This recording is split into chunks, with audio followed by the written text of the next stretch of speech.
Air Transat is a Canadian leisure airline based out of Montreal and is one of the few operators of widebody aircraft in the country. Now I say widebody operator, but they're not exactly flying any of those at the moment.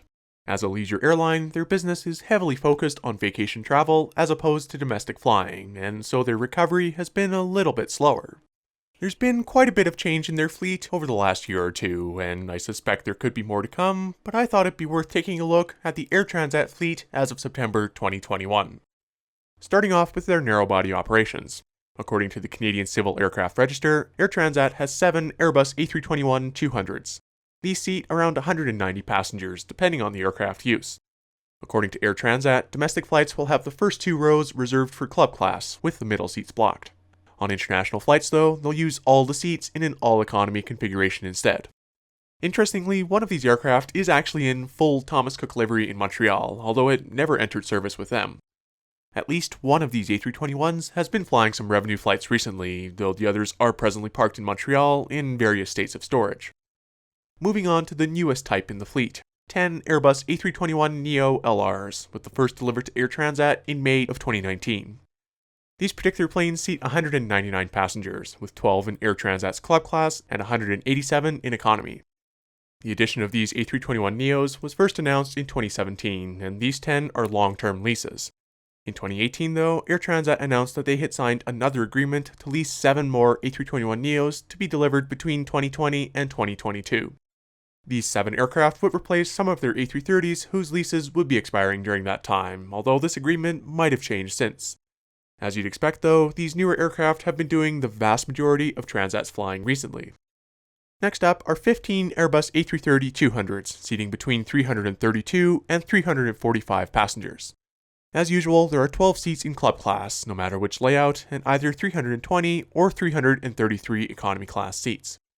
Unfortunately, all 15 of these aircraft are currently parked in various locations around the world.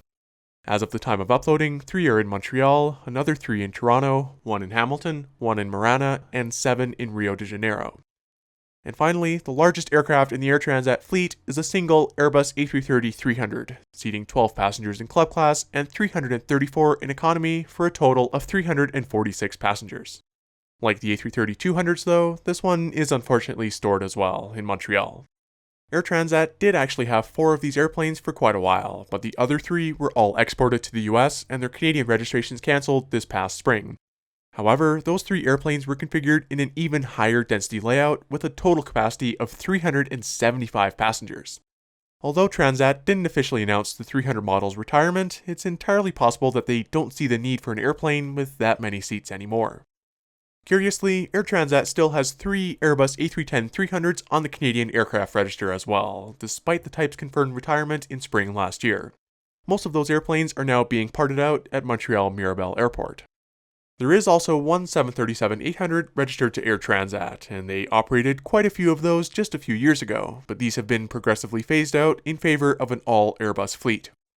They did also operate some 737-700s on lease from ASL Airlines France up until late 2019.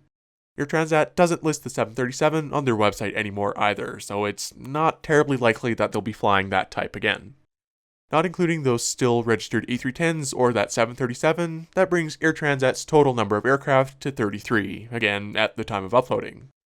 We'll see what the future holds for the rest of those A330s, but for now it's safe to say that the A321neos will be especially important for Transat going forward. Thank you so much for watching, to my good friend Mark Brandon for some of his Transat footage, and I'll see you next time.